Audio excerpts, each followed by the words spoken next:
படையப்பா படம் 25 வருஷத்துக்கு அப்புறம் இப்போ ரீ ரிலீஸ்னு ஒரு பேர் வரும்போது அதுவும் சூப்பர் ஸ்டாரே சொல்லும்போது ரொம்ப எக்ஸைட்டடா இருக்கு. எங்களுக்கும் எக்ஸைட்டட் தானே. பின்ன படையப்பா வந்து சாதாரண படம் இல்லையே. 6 மணி 7 மணிக்கு படம் முக்தா தேட்டர் இருந்தாங்க போட்டாங்க. படமாக இன்டர்வல் விட்டோன்னு வெளியே வந்து பயங்கரமாக பாராட்டினார். சொன்னா எல்லாருக்கும் பிடிச்சிச்சு ஆக்டிங் ரொம்ப சூப்பராக இருக்குது. நானும் ரவி சார் ஒரு படம் பண்ண போகிறேன் அடுத்தது. அந்த படத்தை நீங்கள் கூட ரெடிக்கிறீங்க இதே மாதிரி ஒரு காரணம் எனக்கு ஒன்றுமே புரியல. ரஜினி சாருக்கு சௌந்தர்யா லவ் லெட்டருக்கு எழுதி கொடுக்குறாரு. நான் கொடுக்குறது ட்ரை பண்ணுறேன், கொடுக்குறேன் கொடுக்க முடியல. கட்சி வரைக்கும் ட்ரை பண்ண முடியாத போது இப்போ ரஜினி சார் போய் சௌந்தர்யா கல்யாணம் பண்ணி கூப்பிட்டு வர வீட்டில் இருக்கு. அதுக்கப்புறம் சௌந்தர்யா வந்து தோட்டத்தில் தண்ணி ஊற்றிட்டு இருப்பா. அப்போ நான் போய் சௌந்தர்யா கிட்ட இந்த மாதிரி படையப்பா உங்களை லவ் பண்ணுறாருங்க அப்படின்னு உடனே ரஜினி சார் பின்னாடி அறிவுதாடா ரவிக்குமார் சார் கூப்பிட்டு கேட்குறா சிவா சார், டேய் அந்த பையன் யாரா தெரியுமா உங்களுக்கு? ரவிக்குமார் என் பேஸ்டன் தான் சார், அவன் இப்போ தான் சார் ஒரு படம் நடிச்சிருக்கான், இதில் கூட ஒரு கேரக்டர் பண்ணுறான் சார் அப்படின்னு. பெரிய நடிகண்டாவன். ரவிக்குமார் சார் ஒரே ஷாக்கு, சிவா சார் பாராட்டுறாரு அப்படின்னு. கொஞ்சம் ரஜினி சார் வர்றாரு. ரஜினி சார்ட்டு கேட்குறாரு சிவா சார், அது பையன் யார் தெரியுமா? ஆமாம் முத்துல கூட ஒரு பண்ணல அக்கோட இல்லை நடிகர், பெரிய நடிகை. ரஜினி சார் ஷாக் ஆகிட்டார். 25 வருஷமாக அவர் நடிச்சிட்டு இருக்கிறேன், என்ன ஒரு தடவை பாராட்டுறேன், ஒன்று அப்படி பாராட்டுறாரு அப்படின்னு ரஜினி சார் என்ன பாராட்டுறாரு. ரவிக்குமார் சார் ஒரு சீன் இருக்கு அந்த படத்தில், வீடை வித்துட்டு போகும்போது அழுவார். ஆமாம், அது இவர் சொல்கிறார், சார் கொஞ்சம் அழும். அழுமா எங்க நீ நடிச்சு காட்டுற அப்படின்னு அவர் கிண்டலாக பண்ணார். ரவிக்குமார் சூப்பராக நடிச்சிட்டாரு. கண்ணு அழுதுன்னு ஷாக் ஆகிட்டார் சிவாஜி சார், பெரிய ஆள்றா நீ. அங்கேயே பாராட்டேன். நீலாம்பரி கேரக்டருக்கு ஃபர்ஸ்ட் நாங்க யோசிச்சது வந்து ஐஸ்வர்யா ராய் அவங்கள தான் அப்படின்னு யோசிச்சிருந்தாங்க. ஐஸ்வர்யா ராய்க்காக 2 வருஷம் வெயிட் பண்றதுக்கு அவர் ரெடின்னு சொல்லியிருக்காரு. ஆமா, அது நல்ல டைம் படைப்பாக்கு. ஐஸ்வர்யா பண்ணது எப்படி நல்லா இருக்கும், வில்லி கேரக்டர். ரம்யா கிருஷ்ணன் தான் ஆப்ட் கேரக்டர். நீலாம்பரி ரம்யா கிருஷ்ணன் தவிர வேறு யாரும் பண்ண முடியாது. சார் நாங்கள் அஜித் கிட்ட பேசியிருக்கிறோம், ஒரு படம் நீங்கள் அங்கே டைரக்ட் பண்ணுங்க, கதையை போய் சொல்லுங்க. சரி ப்ரொடியூசர் சொல்கிறாரு, வேறு வழியில் போய் சொல்லிட்டு வந்துட்டேன். அப்போ அஜித் கேட்டிருக்காப்புல, ஆமாம் சார் ரவிக்குமார் அசிஸ்டன்ட்டு பாண்டியெல்லாம் இருந்தாப்புல, ஒரு படம் சென்சார் ஆகி வரல, ஒரு படம் 3 நாள் பூஜை போட்டு வரல, ஒரு படம் ஷூட்டிங் எடுத்து வரல, இந்த படமே 2 நாள் நின்று ஷூட்டிங் சார் அப்படின்னு நம்மளை பற்றி ரொம்ப தெளிவாக சொல்லியிருக்காங்க. அப்போ அஜித் சிரிச்சின்னு கடிகாரம் உடச்ச உடனே 2 பேர் சிரிச்சிடுவாங்க. விஜயும் சூர்யாவும் சிரிச்சிடுவாங்க போட்ட உடனே. அது ஒரு ஆன்டிக் பீஸ். அது செய்கிறது 1/2 மணி நேரம் அவன் சங்கிலியில் போட்டு ரெடி பண்ணி கண்ணாடி வேறு உடைச்சிடும், வேறு கண்ணாடி ஃபிக்ஸ் பண்ணி கொண்டு வச்சு மறுபடியும் உடையும் மறுபடியும் சிரிச்சிடுவாங்க. இப்போ கூட பார்த்தீங்கன்னா படத்தில் சூர்யாவும் விஜயும் பார்த்தீங்கன்னா வாயை கொஞ்சம் அடக்கின்னு சிரிப்பாங்க. படம் பார்த்தா தெரியும். விஜய் வந்து அரசியலே பேச மாட்டார், அவர் அரசியல் வந்துட்டார். ரஜினி அரசியல் பற்றி தான் பேசுவார், ஆனால் அரசியலுக்கு வரல. எதையுமே நீ ஜட்ஜ் பண்ண முடியாது. அஜித் கிட்ட அரசியல் அஜித் இந்த மாதிரி அவ்வளோதான், ஒரு வார்த்தை கூட பேச மாட்டான். இப்போ ஏதோ பார்ட் 2 சொல்லிட்டு இருக்காரு, ரஜினி சார் தான் சொல்லிட்டு இருக்காரு. நீலாம்பரி ஏதோ கேரக்டர் பண்ணுறாரு. நீலாம்பரின்னு கேட்டு இங்கே வைக்கிறது இல்லை, பழைய பார்க்க அந்த பிரச்சனை வந்துச்சு.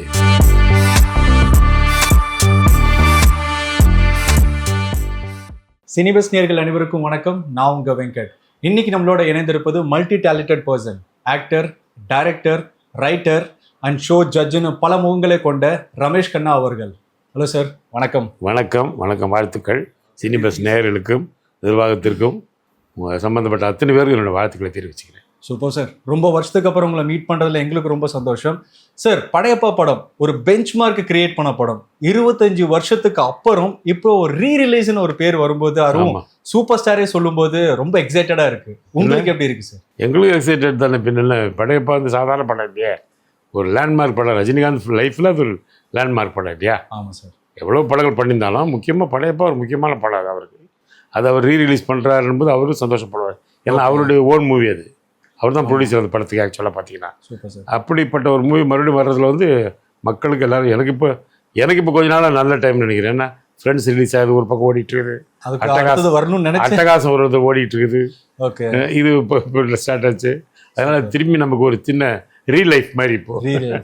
ஓகே சார், உங்களுடைய ட்ராக், உங்களுடைய கேரக்டர் படையப்பா படத்துல எப்படி இன்வால்வ் ஆச்சு? அது வந்து எப்படின்னா, படையப்பா படத்துக்கு முன்னாடி தான் விக்ரம் சார் வந்து 98 ஆகஸ்ட் 15 உன்னடத்தில் என்ன கொடுத்த படம், அதில் ஒரு கேரக்டர் கொடுத்தாரு.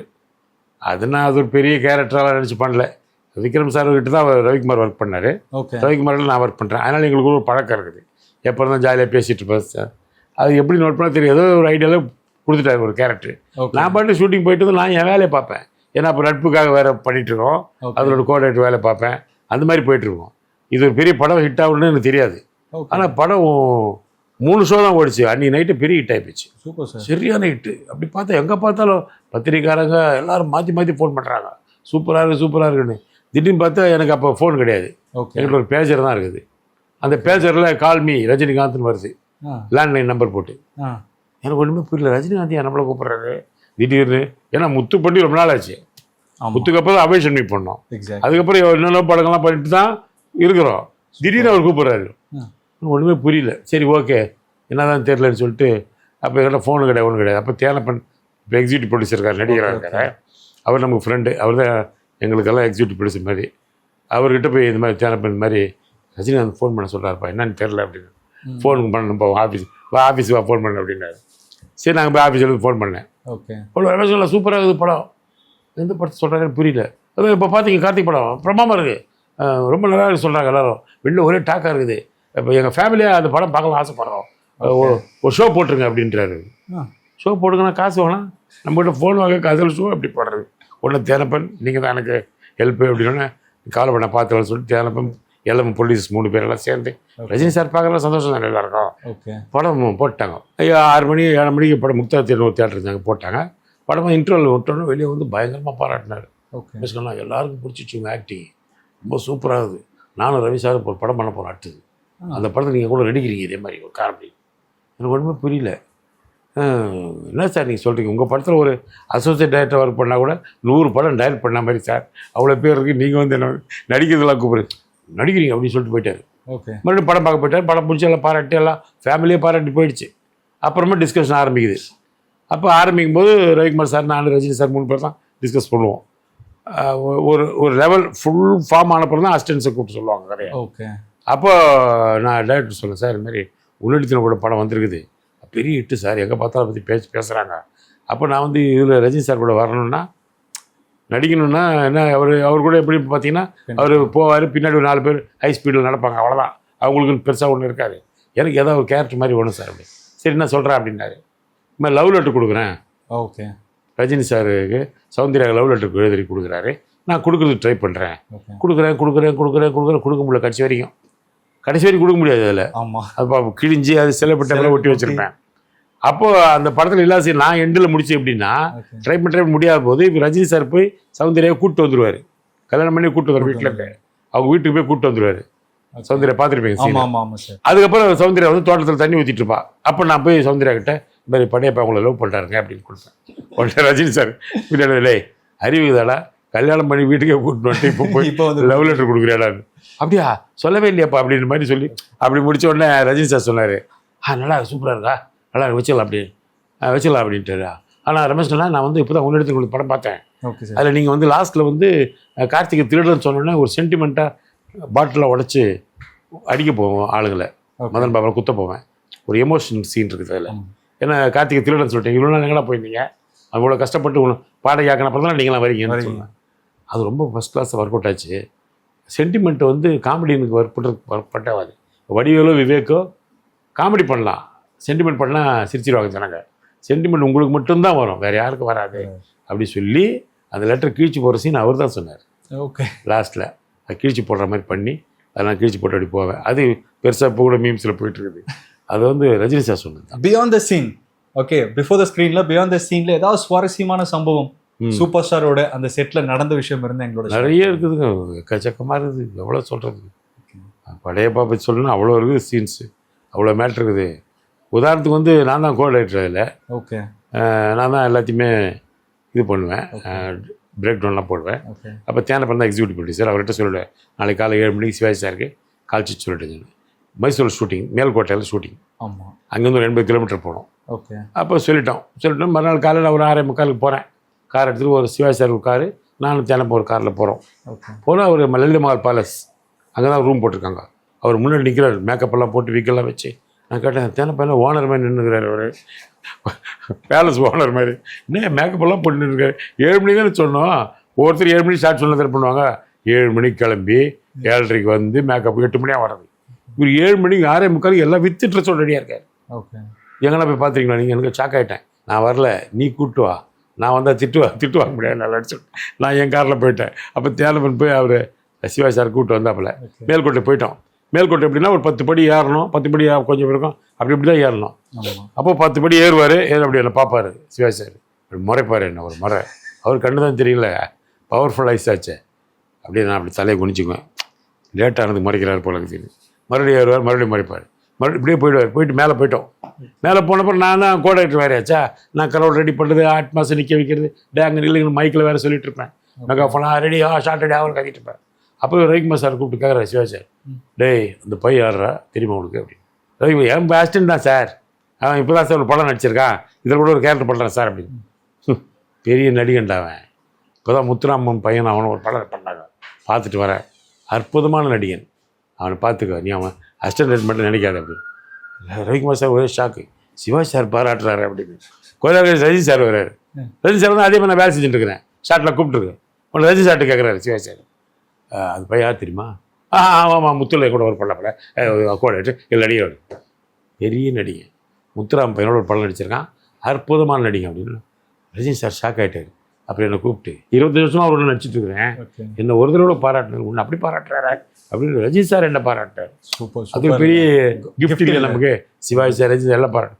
அதுக்கப்புறம் சிவாஜி சார் மணிவண்ணன் வந்தாலும் சரி, யார் ஆர்டிஸ்ட் நடிக்க வந்தாலும் சரி, அவர்கிட்டலாம் சொல்லுவார், அந்த பையன் யார் தெரியுமா, அந்த பையன் யார் தெரியுமா.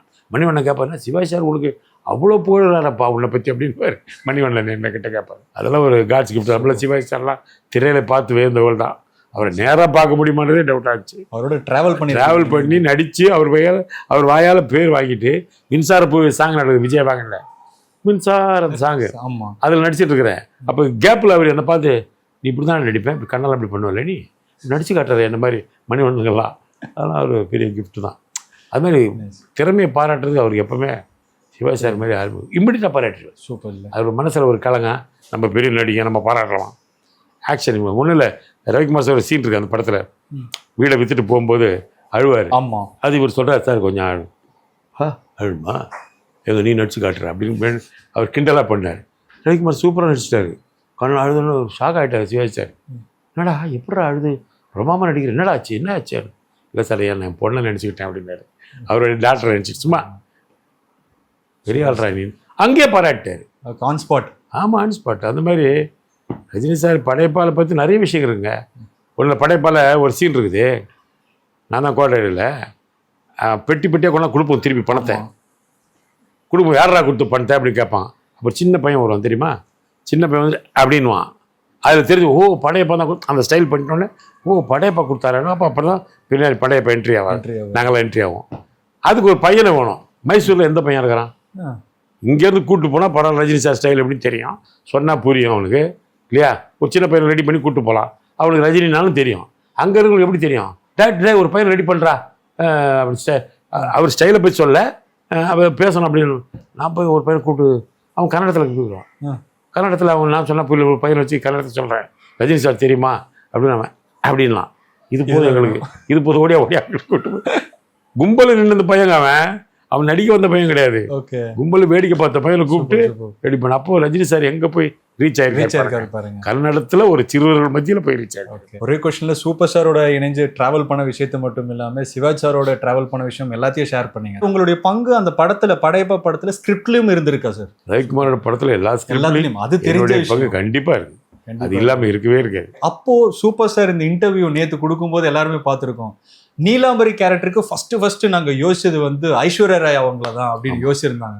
அதுக்கப்புறம் தான் நிறைய சர்க்கிள்ல போய் கொஞ்சம் காலகட்டத்துக்கு அப்புறம் ஐஸ்வர்யாக்காக 2 வருஷம் வெயிட் பண்றதுக்கு அவர் ரெடின்னு சொல்லியிருக்காரு. ஆமா, ஆனா அதுக்கப்புறம் தான் ரமேஷ்.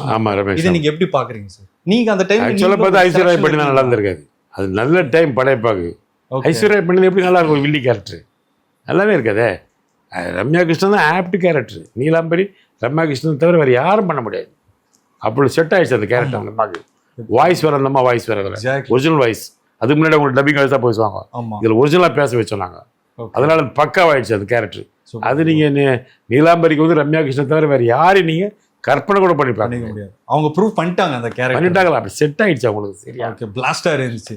ஆனால் டியூரேஷன் வந்து 3.5 hours வந்து ரொம்ப பெருசா இருக்கு, அதை கட் பண்ணுன்னு சொல்லி 2 பார்ட்டா ஒன்றுன்னு சொல்லி கமல் சார் அவர்கள் சொன்னதா நிறைய. கமல் சார் வந்து 2 பார்ட்டா முதல்ல விட சொன்னார். ஓகே. அப்போ ரஜினி சார்லாம் ஓகே, ரஜினி சார் சொன்னார், கமல் சார் 2 பேரில் யாரோ ஒருத்தர் டபுள் இன்டர்வல். சங்கம்னு ஒரு படம் டபுள் இன்டர்வல். ஃபஸ்ட்டு படம் சங்கம், நான் சாந்தியில் ஓடிச்சு, 100 days ஓடிச்சு அந்த படம். ஓகே. டபுள் இன்டர்வல்லையே அப்படி பண்ணலான்னு ஐடியா பண்ணாங்க. அப்புறம் ஒரு கமல் சார் தான் சொன்னார், வேணாம் ரொம்ப ரிஸ்க்கு, நம்ம ஊர் ஆளுங்களாம் அவ்வளோ பொறுமை இருக்காது, நீங்கள் வெட்டிக்கணும்னா எதை வெட்டலான்னு கேட்டால் ரஜினி சார் எல்லா சீன் நல்லா இருக்குது, எதை வெட்டுறது சொல்லுங்க பார்க்கலாம், ஒரு சீன் கூட வெட்ட முடியாது, வெட்டக்கூடிய சீனே இல்லையே. இப்போ நான் அந்த லெட்டர் கொடுக்க 2-3 எபிசோட் இருந்துச்சு, அது 2-3 எபிசோட் கட் பண்ணாங்க. அப்போ குறையில 1.5 hour எங்கள் 3/4 மணி நேரம் குறைக்கணும். அதனால என்ன பண்ணார், அப்புறம் ரஜினி சார் எப்படி டபுள் சொல்லியிருக்காருல, அப்புறம் கமல் சார் வந்து ரஜினி சாருக்கு ஃபோன் பண்ணி சொன்னார், ஓகே நீங்கள் ஒன்றும் கேட்காதீங்க, ரவிக்குமார் என்ன வெட்டணும்னு நினைக்கிறேன் வெட்டுட்டோம், நீங்கள் தலையிட்டீங்கன்னா வெட்ட முடியாது அப்படி சொல்லி ரஜினி சொல்லப்பா நீ வெட்டுப்ப என்ன வேணா வெட்டிக்காரு, அப்படிதான் குறைச்ச அந்த படம். ஓகே சார், உங்களுக்கு தெரிஞ்சிருக்கும் ஆஸ் அ கோ டைரக்டரா கண்டிப்பா எது வெட்டப்பட்ட சீன் தெரிஞ்சிருக்கும். ரொம்ப இன்ட்ரெஸ்டிங்கான அந்த சீன், அட இது கட்டாச்சே, இது படத்துல இருந்திருந்தா இன்னும் வேற மாதிரி இருந்திருக்கும்னு ஏதாவது ஒரு சீன் இருந்தா ஷேர். அந்த மாதிரி சீன் இப்போ நான் லவ் லெட்டர் கொடுக்கும்போது அவர் வருவார். ஓகே. ரஜினி சார் அங்கங்கே வந்து திட்டு வர்றது நல்லா காமெடியாக போயிட்டே இருந்துச்சு, திருவோட்டு போச்சு அது. நான் போய் லெட்டர் கொடுத்து அடிபட்டு ஹாஸ்பிட்டல் படுத்து கிடப்பேன், மேலே ஏறி ஏனியில் அப்படியே விழுந்துருவேன், விழுந்தா அப்படியே கால் வச்சு படுத்துருப்பேன். அப்போ ரஜினி சார் வந்து காலாமிக்கு ஏன்டா நீ லவ் லெட்டர் திட்டுவேன், பார்த்தா அந்த கட்டில் வச்சிருப்பேன் லவ் லெட்டரை. ஓகே. அது உருவி இப்போ இன்னும் கொடுக்கலப்பா, இன்னும் நீ கொடுக்கலையா, உனக்கு இன்னொரு கால் உடையிட்டாட்டு போவார். அந்த மாதிரி 2-3 சீன் வச்சிருந்தோம். அப்புறம் அவர் சென்டிமெண்ட் சீன் ஒன்று வச்சிருந்தாரு, நைட்டில் வந்து ஃபீல் பண்ணுவார், சௌந்தர்யால இறந்த பிறகு மேல்கோட்டில் தனியாக, அதெல்லாம் ரொம்ப நல்லா இருந்துச்சு.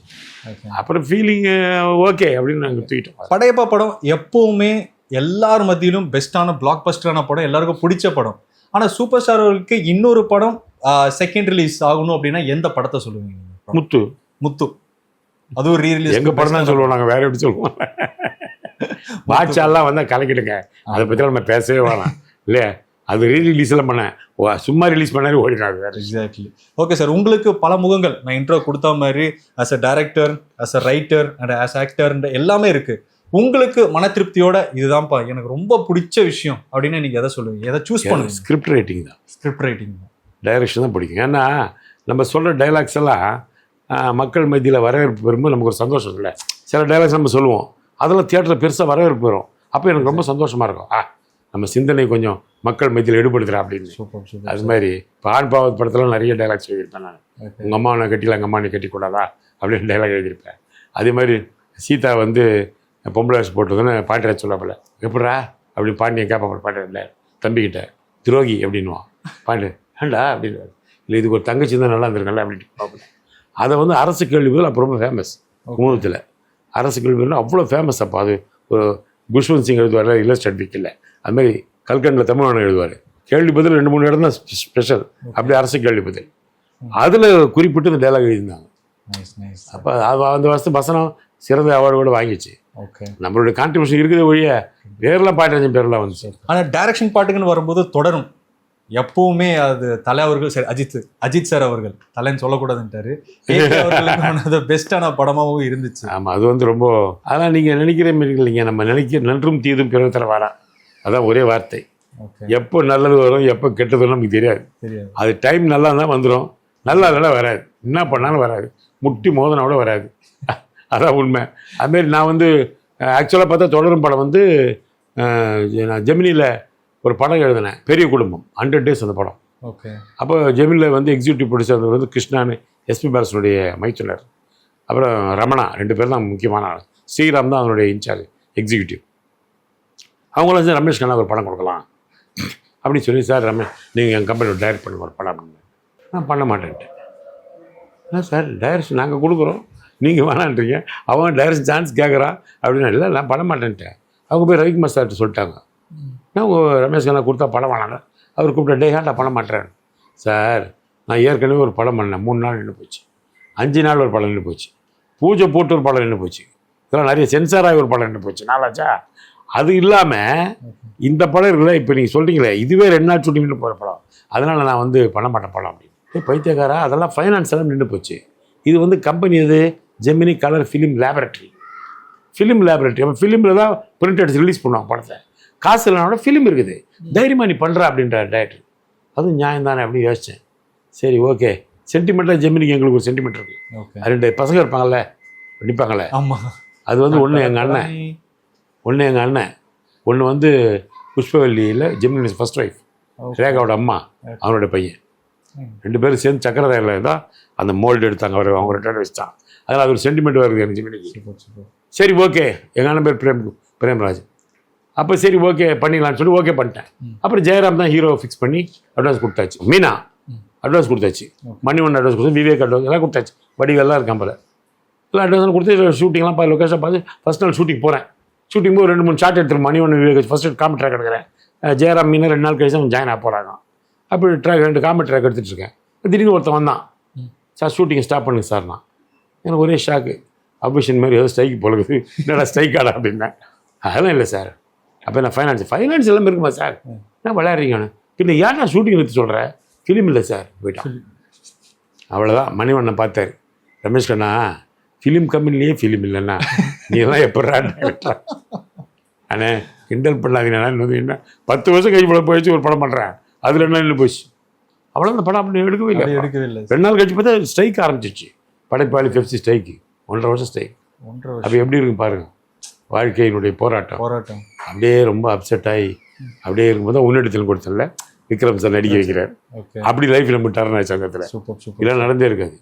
அப்படி அந்த படம் டைரக்ட் பண்ண போய் இதெல்லாம் முடிஞ்சிச்சு. இப்போ உன்னடத்தில் படம் நடிச்சிட்டு இருக்கிறேன். அது ஒரு பெரிய படம் ஹிட் ஆகணும் எனக்கும் நம்பிக்கையில், கார்த்திகை நம்பிக்கையில். கார்த்திகை பாப்பால் திட்டிகிட்டே இருப்பாப்பில். நான் ரமேஷ் கண்ணா இந்த படம் ஓடாது, இதில் நீங்கள் வந்து நடிச்சிட்டு இருக்கிறீங்க, நீங்களும் தான் நடிக்கிறீங்கன்னு.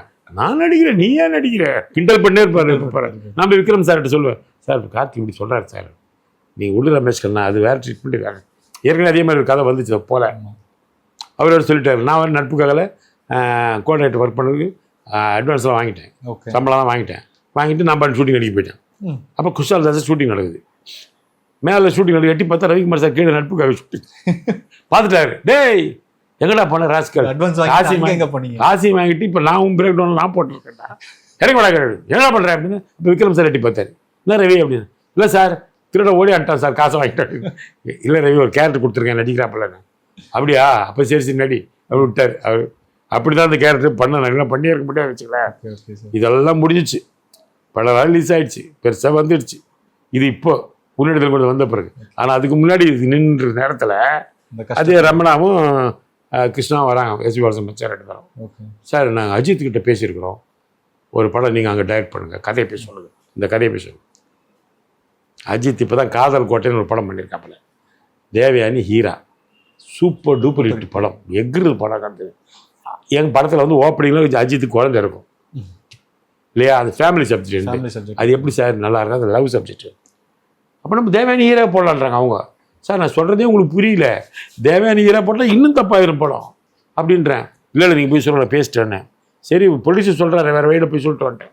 அப்போ அஜித் கேட்டிருக்காப்புல, எப்படி பையன், நல்ல பையன். நான் ஆமாம் சார், ரவிக்குமார் அசிஸ்டண்ட்டு பாண்டியர்லாம் இருந்தாப்புல.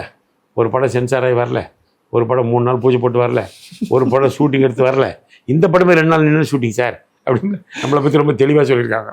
அப்போ அஜித் சிரிச்சின்னு பாருங்க ரொம்ப அவஸ்தைப்படுறான் போலக்குது. சரி அவனுக்கு ஒரு படம் கொடுப்போம் அப்படி கொடுத்தாரு. படம் ஆன் ஸ்பாட் அக்செப்ட் பண்ணிட்டாரு. ஆமாம் பாருங்க எப்படி நல்ல மனசு பாருங்க எப்படி. அது பெரிய விஷயம். அதில் இன்னொரு ஹைலைட் இருக்குதா, அஜித் படம் கொடுத்தா நம்ப முடியல. எப்படி படம் கொடுத்தான், காதல் கோட்டையில் ஒரு பெரிய ஹிட் அடிச்சுட்டு இந்த படத்துக்கு சரி ஓகே நமக்கு என்ன, ப்ரொடியூசர் இருக்கிறாரு, ஹீரோ வந்தாச்சு, தேவயானி வந்தா எல்லாம் ஓகேன்ட்டாங்க, மணிவண்ணன் ஓகேன்ட்டாங்க, வடிவேல் ஓகேன்ட்டாங்க. ஓகே சரி ஓகே பண்ணிடுவோம் அப்படின்னு முடிவு பண்ணிட்டேன். நீங்கள் கதையை அஜித் அவர்களோட எக்ஸ்பிளைன் பண்ணும்போது உங்களுடைய கதையே வேற மாதிரி இருக்கு. அதில் ஆமாம் அக்செப்ட் பண்ணாரு, டோட்டலாக வேற ஜானர் அவருக்கு. ஆமாம் அதுதான் சொல்ல. அப்படி கேட்டார், ஓகே நான் சொல்கிறேன் அப்படின்னா.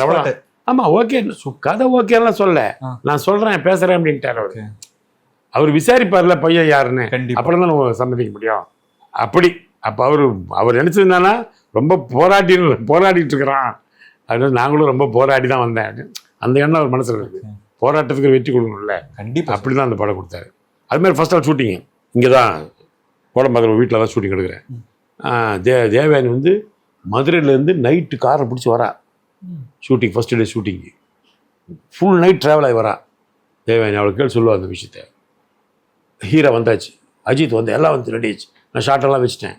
அப்போது விக்ரம் சார் மேனேஜர் வந்தார். சார் இது மாதிரி விக்ரம் சார் ஒரு ஹாஃப் டே உங்களை வர சொல்கிறாரு வாசனம் ஷூட்டிங்கா என்ன ஷூட்டிங், இப்போ படம் நடிச்சிருந்தீங்களா அந்த ஷூட்டிங் சார், அதில் ஒரு ஹாஃப் டே சீன் பண்ணுமா சார், 10 வருஷம் கழிச்சு ஒரு படம் பண்ணி அது நின்று போய் 2 வருஷம் கழிச்சு ஒரு படம் பண்ணி அது நின்று போய் சென்சார் ஆகி படம் பண்ணி அது நின்று போய் இப்போ தான் ஒரு படம் கிடச்சிருக்கு. அன்றைக்கி ஃபஸ்ட்டு டே ஷூட்டிங் வேறு, நான் தான் டைரக்டரு. கேமராமேனோட அசிஸ்டன்ட் கேமரா வச்சு எதாவது பண்ணலாம், டைரக்டர் போனால் என்ன படம் பண்ண முடியும், அதெல்லாம் வர முடியாது சார் சொல்லு. இல்லை சார் கண்டிப்பாக உங்களை வர சொல்கிறாங்க மேனேஜர் தொல்லை. வர முடியாது சார், என்ன விளையாடுறீங்க போ அப்படின்ட்டேன். எனக்கு என் படம் முக்கியம் இல்லை. போனால் அடுத்த மேனேஜர் வர்றாரு, சார் விக்ரம் சார் கூப்பிட்றாரு. ஏதோ ஒரு ஃபோன் ஒன்று வச்சுருந்தாங்க அப்போது, இந்த இன்கமிங் வந்தாலும் சார்ஜ் வருமே, அந்த மாதிரி ஃபோன் வச்சாரு சொன்னாங்க. இப்படி ஆள் பாட்டு வந்துட்டே இருக்குது கேள்வி கேட்டுட்டு. ஒரு ½ டே தான் கேட்குறாங்க. சார் ½ டே கூட முதல் நாள் ஷூட்டிங் சார், ஒரு 3 நாள் ஷூட்டிங் வச்சா கூட ஒரு ½ டே ஒரு அட்ஜஸ்ட் பண்ணி ஏதாவது எடுக்கலாம்னு சொல்லிட்டு போகலாம். ஃபஸ்ட்டு டே ஷூட்டிங் சார், இன்னும் ஓப்பனிங் ஷாட்டு எடுக்கல இன்னும் நான். அப்போ அதுக்குள்ளே அஜித் வந்துட்டாப்புல. அவர் பின்னாடி தோளில் கை வச்சு கேட்டுக்கிற விஷயத்தெல்லாம் எல்லாம் போராடிங்கள. நான் அஜித் கேட்குறேன், என்ன சார் விஷயம்? இல்லை அஜித், இந்த மாதிரி வந்து நான் ஒரு படம் நடிச்சிட்ருக்கிறேன், விக்ரம் சார் படம், அது ½ டே கூப்பிட்றாரு, இன்றைக்கி போய் கூப்பிட்றாரு பாருங்கள், நம்ம எப்படி போக முடியும், ஷூட்டிங் எடுக்க வேணாமா, நீங்கள் போயிட்டு வாங்க நான் வெயிட் பண்ணுறேன்ட்டு. ஹீரா தேவயானி அது மேக்கப் போட்டு 3 பேர், அஜித் 3 பேர் உட்காந்துருக்காங்க ஸ்பாட்டில். நான் அங்கே போய் நடிச்சுன்னுக்கிறேன். அங்கே போனால் கார்த்திக் நம்மளை ஓடாத படத்தில் நடிக்க வந்து இல்லாமல் 10 வருஷம் கழிச்சு உனக்கு படம் கிடச்சிது, அதை விட்டுட்டு வந்திருக்கேன் ரமேஷ் கண்ணா, உங்களுக்கு ஏதாவது இருக்கா சார்? சும்மா இருக்கு, நானே நொந்து போயிருக்கிறேன், தொல்லை எடுக்காதீங்கன்னு. கட்சியில் என்ன தெரியுமா சீன்? ½ டேல ரோஜா விட்டு அனுப்பிச்சிடுவாங்க, வெளியே தள்ளிடுவாங்க. நானும் கார்த்திக் அப்படி நிற்போம். இனி அப்படின்னு இன்டர்வல் பிளாக், அந்த இனி அப்படின்னு வந்து நிற்கணும் நாங்கள் 2. இதுக்காக நான் போயிருக்கேன். இங்கேருந்து ஜெமினி ஷூட்டிங் நடக்குது, இங்கே கோடம்பாக்கம் உள்ள. ரிட்டர்ன் இந்த ஸ்பாட்டுக்கு எப்போ வந்தீங்க? அதான் மதியானம் ஸ்டார்ட் பண்ணிட்டீங்க? மதியம், ஆமாம் 2 மணிக்கு நான் வந்தேன். ஓகே, 2 மணிக்கு வந்து ஸ்டார்ட் பண்ணேன் ஷூட்டிங். ஸ்டார்ட் பண்ணீங்க. அப்போ பார்த்தீங்க எப்படின்னு. அதுக்கும் அஜித் பொறுத்து போகிறாரு. அப்போ நல்ல நேரம் தான், எல்லாமே அட்ஜஸ்ட் ஆகி வரோம், எல்லாமே நடக்கும். நான் கேட்டேன், இந்த இனின்றது நான் இல்லைன்னா என்ன சார் பிரச்சனை அப்படின்னு. அதெல்லாம் நீங்கள் படம் வந்தால் பாருங்கன்னாரு அவர். அப்புறம் பார்த்தா படத்தில் நம்மளுக்கு உன்னிடத்தில் கொடுத்து ஒரு ஷார்ட் நம்மளை டெவலப் பண்ணியிருக்கு. ஆஸ் அ டைரக்டர் இந்த ஹீரோவோட நான் படம் பண்ணியிருக்கணும் அப்படிங்கிற எண்ணம் மைண்டில் இருந்துகிட்டே இருக்கு. ஆனால் மிஸ் பண்ணிட்டேன் அப்படின்னா எந்த ஹீரோ? அஜித் மட்டும் தான் டைரக்ட் பண்ணேன், அதுக்குள்ள நடிகர் ஆகிட்டேன். அஜித் படம் ரிலீஸ் ஆகும் நடிகர் ஆகிட்டேன். என் படம் ரிலீஸுக்கு வந்து என்ன போட்டாங்க, உன்னிடத்தில் கொடுத்த புகழ் ரமேஷ் கண்ணா இயக்கும் தொடரும் இது போட்டாங்க தெரியுங்களா உங்களுக்கு? அப்படி ஆயிடுச்சு அந்த படம். அப்படி அந்த படம் அது ஒரு பெரிய ப்ளஸ் ஆயிடுச்சு அந்த படத்துக்கு தொடர். கண்டிப்பா அதுல வந்து ஏகே அவர்கள் கரெக்டா மேட்ச் ஆயிட்டாரு. இன்கேஸ் அந்த கேரக்டர்ல வேற யாராவது சூஸ் பண்ணணும், யாரை சூஸ் பண்ணுவீங்க? நான் தான் ஜெயராம் தான் சூஸ் பண்ணது. கட்சியில் அஜித் வந்தாரு, ஆனா ஜெயராம் வந்து அவ்வளவு பெருசா இருக்காரு. அஜித் தான் புதுசா இருந்துச்சு கதை கேட்பாங்க. ஜெயராம் ஃபேமிலி சப்ஜெக்ட், அது யூஸ்வலாக காமெடி நல்லா பண்ணிடுவாரு. அஜித் ஒரு டிஃப்ரெண்டா பண்ணார்ல, செட்டிலா பண்ணார் மொத்த கேரக்டரும். ஆஸ் அ ரைட்டர் சார், நீங்க கொடுத்துருக்கிற படம் எல்லாமே பெஸ்டா இருக்கு. KS ரவிக்குமார் சாருக்கு நீங்க எழுதின கதையும் பெஸ்டா இருந்திருக்கு. இப்ப இருக்கிற காலகட்டத்தில் வர்ற அந்த ரைட்டிங்க்கும் உங்க கட்டத்தில் இருக்க, அதுக்காக ரொம்ப தூரம் சொல்ல, அந்த பீரியடுக்கும் இந்த பீரியடுக்கும் இந்த ரைட்டிங்ல என்ன வித்தியாசம் இருக்கு? ரைட்டிங்லாம் அப்பெல்லாம் வந்து வாழ்க்கையோட ஒட்டி போன, அது கூட சேர்ந்து போன டைலாக்ஸ் வரும். நம்ம வாழ்க்கையில் நடந்த சில நிகழ்ச்சிகள் சீன்ஸாக வரும். கண்டிப்பாக படம் பார்க்குறவங்களுக்கு அது ஃபீல் ஆவாங்க, நம்ம கதை மாதிரி இருக்குல்ல அப்படின்னு சொல்லுவான். அந்த மாதிரி வரணும். அதெல்லாம் இப்போ கிடையாது. இப்போ எல்லாமே ட்ரக் விற்கணும், புதுசாக துப்பாக்கி எடுத்து சுடணும். ஏன் இப்போ காமன் மணி எங்கே ட்ரக் விற்கிறான்?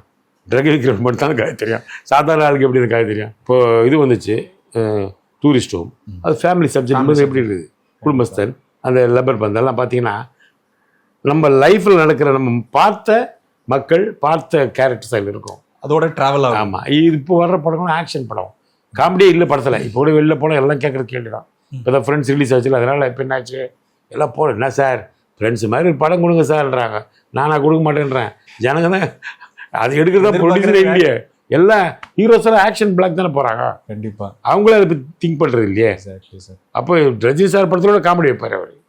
இப்போ எங்கே வச்சார்? கோயிலில் காடு வச்சாரா? அப்புறம் காமெடி வைக்கணும் படத்தில். ஒரு காமெடி நகைச்சுவையோட ஒரு ஹீரோ பண்ணாருன்னா அவர் எங்கேயோ போயிடுவார். இந்த டிஃபரன்ஸ் அது வந்து நீங்கள் புரூசிலேருந்து ஜாக்கி சான் வரைக்கும் திங்க் பண்ணலாம். இருக்கு ஆக்ஷன் ஹீரோஸ் தான், பட் அவங்க காமெடி பண்ணுவாங்க. என்னதான் படையப்பா ஆஃப்டர் 25 இயர்ஸ் இப்போ ரீரிலீஸ் ஆனாலும் அது கண்டிப்பாக எதிர்பார்ப்பு இருக்கு. அதே மாதிரி கொஞ்ச நாளைக்கு முன்னாடி ஃப்ரெண்ட்ஸும் ரீரிலீஸ் ஆச்சு, அட்டகாசம் ரிலீஸ், அதுவும் பெருசாக போகுது. ஓகே, ஆனால் நீங்கள் எல்லா ஹீரோஸோடும் ட்ராவல் பண்ணியிருக்கீங்க, நடிச்சிருக்கீங்க. எல்லாருமே ட்ராவல் பண்ணி நடிச்சதுக்கு அப்புறம் ஹீரோவா மாறிடுவாங்க காமெடியன் எல்லாமா. இப்போ சூரிய காமெடி ஆகிட்டு ஹீரோ ஆகிட்டாரு. நீங்கள் ஏன் சந்தானம்? நானா?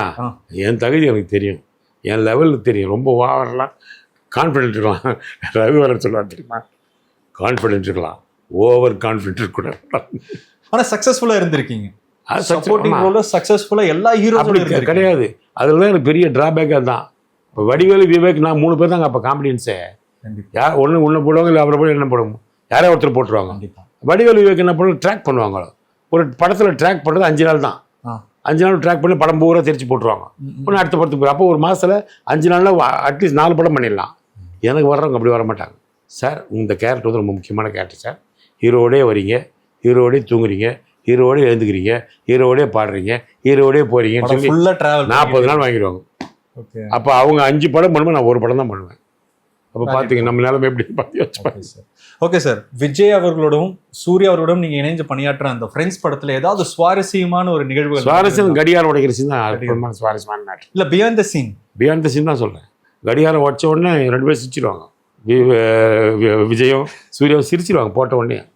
ஓகே, அவ்வளோதான். அப்புறம் என்ன, அது கோர்க்கணும்ல, அது ஒரு ஆன்டிக் பீஸ். அது செய்கிறது 1/2 மணி நேரம். அவன் சங்கிலியில் போட்டு ரெடி பண்ணி கண்ணாடி வேறு உடைச்சிடும், வேறு கண்ணாடி ஃபிக்ஸ் பண்ணி கொண்ட வச்சு மறுபடியும் உடையும், மறுபடியும் சிரிச்சிருவாங்க.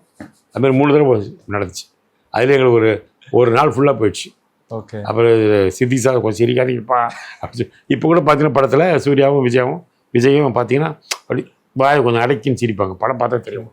ஏதாவது ஒரு சமயத்தில் விஜய் அவர்கள் சொல்லியிருக்காரு சார், இந்த மாதிரி வேற ஸ்டெப்பில் வேற ஒரு ட்ராக்ல நான் போகிறேன் அப்படின்னு எப்போவாச்சும் ஏதோ டைம் டிஸ்கஸ் பண்ணியிருக்காரு அந்த பீரியடில்? பேசுனதே இல்லை. ஓகே. உலகத்திலே அதிசயங்கள் அதுதான். விஜய் வந்து அரசியலே பேச மாட்டார். சினிமா பற்றி அதிகமாக பேச மாட்டார்.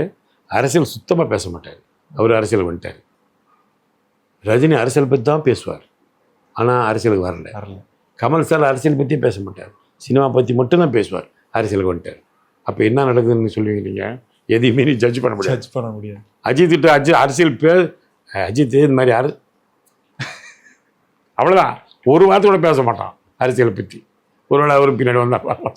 அட்டகாசம் படத்தில் தலைவர்களோட டிராவல் பண்ண விஷயம் ஏதாவது ஒரு சுவாரஸ்யமான நிகழ்வு? அது எவ்வளோ காலம் அவருடைய சரண் தான் டைரக்டர். நான் கார் ஓட்டுவேன், அவரை உட்கார வச்சுட்டு தெரியுமா ஷார்ட்டில் அப்படி சில வலிச்சு ஓட்டு. ஒன்று அஜித் நல்லா ஓட்டுறீங்க சார் கார். நீ சும்மா இருப்பா, நீ கார் ரேஸே ஓட்டுற, நான் சும்மா ஏதோ அஷ்டப்பட்டு அட்ஜஸ்ட் பண்ணி ஓட்டுறேன் அப்படின்னு சொல்லிட்டு எனக்கு ஒரு தடவை ஓட்டி காட்டுன்னுவேன். அவர் என்னை உட்கார சர்றன்னு கட் பண்ணுவார். பக்குன்னு இருக்கும். அப்படி பார்த்தா ஏன் பயப்படுறீங்க, இதை விட ஸ்பீடு நான் போகிறது அப்படின்ட்டு. அது ரொம்ப சந்தோஷம் விஷயம். இந்த படைப்பா நிகழ்வுகள் நிறைய ஷேர் பண்ணியிருந்தீங்க. இன்னொரு முக்கியமான விஷயத்தை பற்றி ஏதாவது ஷேர் பண்ணணும், படையப்பா பற்றி எங்களுக்காக ஷேர் பண்ணணும். படையப்பா பற்றி ஷேர் பண்ணணும்னா அவர் இப்போ ஏதோ பார்ட் 2 ஏதோ சொல்லிட்டு இருக்காரு. ரஜினி சார் தான் சொல்லிட்டு இருக்காரு. நீலாம்பரின் ஏதோ கேரக்டர் பண்ணுறாரு. நீலாம்பரின் கேரக்டர் இங்கே வைக்கிறது இல்லை. ஓகே. படையப்பாக்கு அந்த பிரச்சனை வந்துச்சு. ஓகே. படையப்பா கிளைமேக்ஸில் பார்த்தா நீலாம்பரி இவர் மாடுகிட்ட இருந்து வேலை குத்தி மாடு காப்பாற்றிடுவார், மன்னிப்பு கேட்டு அழுதுட்டு போயிடுவா. அப்படிதான் கதை பிடிச்சோம். அது ரஜினி சார் ஒத்துக்க மாட்டேன்றாரு. நீலாம்பரி தோக்கக்கூடாது, தோத்துட்டு போகக்கூடாது. அது என்ன சார் பண்ணுறது? தோக்கணும் நாங்கள்லாம் சம்மி சார், ரஜினி சார் தான் ஜெயிக்கணும், ஹீரோ தானே ஜெயிக்கணும், அவள் ஜெயிக்கின்றீங்க. ஆமாம் வேறு மாதிரி ஜெயிக்கணும்னு சொல்லிட்டு அவளும் அந்த தன்னை சுட்டுக்குவாவோ, நான் செத்துருவேன் அப்படின்னு சொல்லி செத்துருவாள்ல. அப்படி அந்த சீன் அவள் வைக்கிறார். அப்போ நாங்கள் சார் சென்டிமெண்ட் பூரா அங்கே போயிடும் அப்படின்றோம். அப்படி தான் வரணுன்ட்டார். ஸ்ட்ராங்காக நின்றார் விஷயத்தில் அவர். அப்போ அந்த மேக்கப் மேன் ஒருத்தர் சுந்தரமூர்த்தி ஒருத்தருக்காரு, பாலச்சந்திரலாம் மேக்கப் மேன். அவர் ரஜினி சாருக்கு அவர் தான் பெர்மனெண்ட்டு. அவர் சொன்னார் படம் பார்த்துட்டு, நீங்கள் இதுக்கு படையப்பான்னு பேர் வைக்காதீங்க, நீலாம்பரின்னு வைங்க. அப்போவே இந்த டிஸ்கஷன். ஆமாம். அதுக்கப்புறம் படம் பார்த்தா எங்கேயோ போயிடுச்சு அந்த நீலாம்பரி கேரக்டர். இன்றைக்கி வரைக்கும் பேசுகிறாங்கல்ல. கண்டிப்பாக. அதுமாதிரி படையப்பா 2 எடுக்கணும் இப்போ மட்டும் பேச மாட்டார் ரஜினி சார். ஏதாவது ஒரு கேரக்டர் ராணா பேசுவோம், கோச்சடையம் பேசும்போது படையப்பா 2 பண்ணிடலாமா அப்படின்னு வேணுட்டேன். அது அடிக்கடி ஒரு மைண்டில் அவர் ஓடிட்டே இருக்குது. ஓகே. எல்லா சீனுமே படையப்பால சூப்பர் டூப்பர் ஹிட்டாக இருக்குது. அந்த துண்டை மேலே போட்டு அந்த கீழே இழுக்கிற சீனு, அப்போ நீங்கள் எல்லாம் பிளான் பண்ணும்போது எப்படி இதை எக்ஸிக்யூட் பண்ண? அதெல்லாம் நாங்கள் பிளான் பண்ணவே இல்லை. ரவிக்குமார் சார் மட்டும்தான் பிளான் பண்ணார். ரஜினி சார்லேருந்து கதை எவனுக்கும் எதுவும் தெரியாது.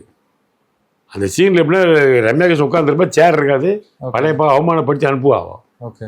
அவமானப்படுத்தி போகும்போது தான் துண்டு கீழே எடுத்து போட்டு அப்படி தான் சீனு. உட்கார சீனே கிடையவே இல்லை. ஓகே.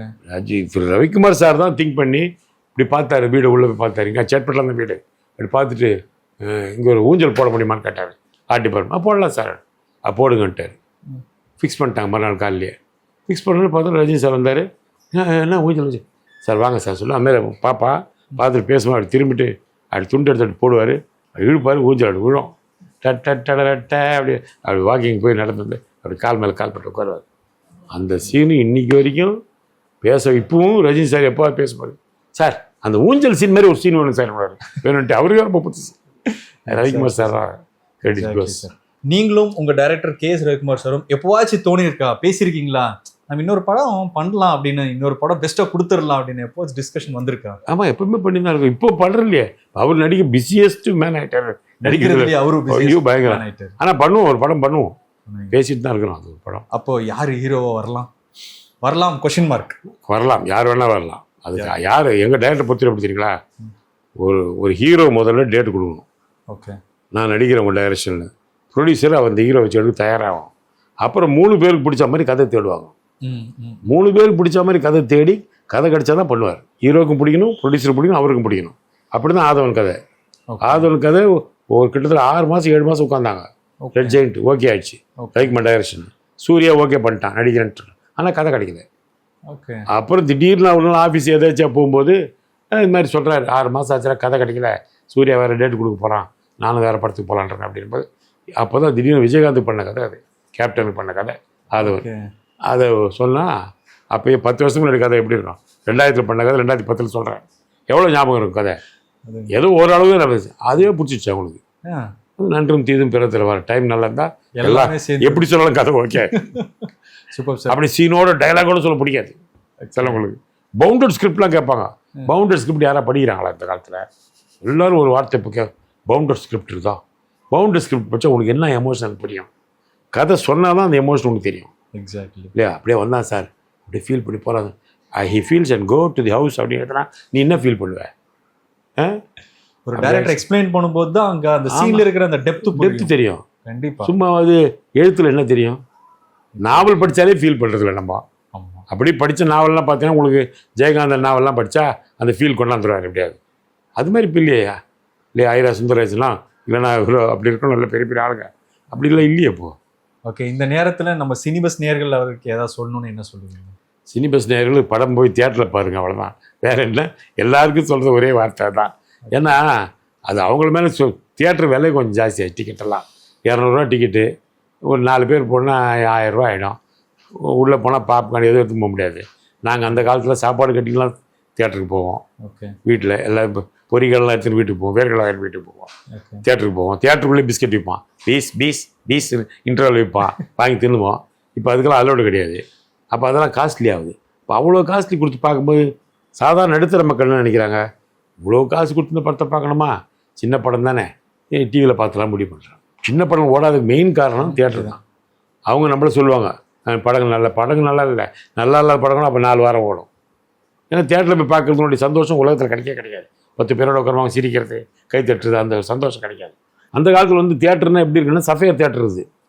அதில் ப்ளூ டைமண்ட் எமரால்டு 3 தியேட்டர் இருக்கும். ப்ளூ டைமண்ட் 24 ஹவர்ஸ் படம் ஓடும் த்ரூ அவுட். நீ போய் உட்காந்தா 3 தடவை கூட பார்த்துட்டு வரலாம் வெளில. அப்படி ஒரு தியேட்டர் இருந்துச்சு. அப்புறம் எமரால்டு, அப்புறம் சஃபையர்லாம் கிளியோபாட்ரா பெரிய பெரிய படம் ரிலீஸ் ஆகும்.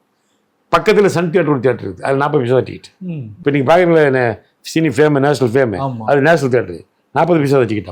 அப்போ என்ன ஆகுது, நடுத்தர மக்கள் சாதாரண மக்கள் கூட படம் பார்க்கலாம். ஆமாம், பெரிய இப்போ பார்த்தீங்கன்னா 5 ஸ்டார் ஹோட்டல் போனீங்கன்னா சாப்பிட்றாங்க ஃபுல்லாக. சாதாரணமாக அந்த அடையாறு ஆனந்த பவன் சாதாரணம் அப்படி பண்ணலாம், அங்கேயும் சாப்பிட்டு தான் இருக்கிறாங்க. ரோடு கடையில் போய் பாருங்கள், அங்கேயும் சாப்பிட்டு தான் இருப்பான் இல்லையா. அப்போ 3 தர மக்கள் வாழ்கிறாங்க. 3 தர மக்களுக்கு ஏற்ற உணவு எழுதி இருக்குது. அது மாதிரி தியேட்டர் இல்லை.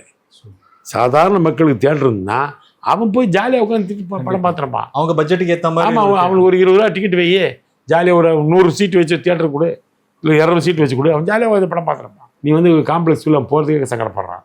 பார்க்கிங்கே நீ தியேட்டரை விட ஜாஸ்தி வாங்கிடுற காசு. எப்படி நான் வருவேன்? நான் சாதாரண ஸ்கூட்டர் வச்சுருப்பேன், ஒரு படம் பார்க்கலாம், நானும் போட்டுட்டு வரேன். ஸ்கூட்டருக்கு 3 ஹவர் கணக்கில் காசு வாங்குறாங்க. அப்புறம் எப்படி சொல்லுங்க பார்க்கலாம்? அப்போ ஆட்டோமேட்டிக்காக எதுக்கு பார்க்கணும்னு தோணும். ரொம்ப பெரிய படம் தான் ஏதோ காசு கொடுத்து பார்க்கலாம் அப்படி கொஞ்சம் வசதி இருக்குமே பார்க்குறவங்க. சாதாரண மக்கள் பார்க்கறதுக்கான தியேட்டர்கள் இல்லை. அதான் உண்மை. Okay sir, thank you so much sir. இவ்வளோ நேரம் எங்களோட டைம் ஸ்பெண்ட் பண்ணி தேங்க்யூ. படையப்பாவுடைய ட்ராவல் பண்ண ஜர்னி, விஜய், அஜித்னு, சூர்யான்னு எல்லாரோட ட்ராவல் பண்ண கதையை ஷேர் பண்ணதுக்கு மிக்க நன்றி சார். ரொம்ப தேங்க்யூ. சினிபஸ் நேயர்களுக்கு என் மனமார்ந்த வாழ்த்துக்கள். இந்த விஷயத்தை பாருங்கள், படையப்பா போய் தியேட்டரில் பாருங்கள். நிச்சயமாக படையப்பா 2 ரஜினி சார் சொல்லியிருக்காரு, அது வரணும்னு கடவுளை வேண்டிக்கு. கண்டிப்பா சார், கண்டிப்பா. Thank you so much Thank for you, joining us sir. நேர்களே, கண்டிப்பா ரமேஷ் கண்ணா சாரோட இந்த இன்டர்வியூ உங்களுக்கு பிடிச்சிருக்கும். காரணம் படையப்பா 2 இல்லையா? கண்டிப்பா இதே மாதிரி ஒரு சூப்பரான இன்டர்வியூல நான் உங்களை மீட் பண்றேன். Until then, it's me Venkat signing off. Stay tuned with Cinebus.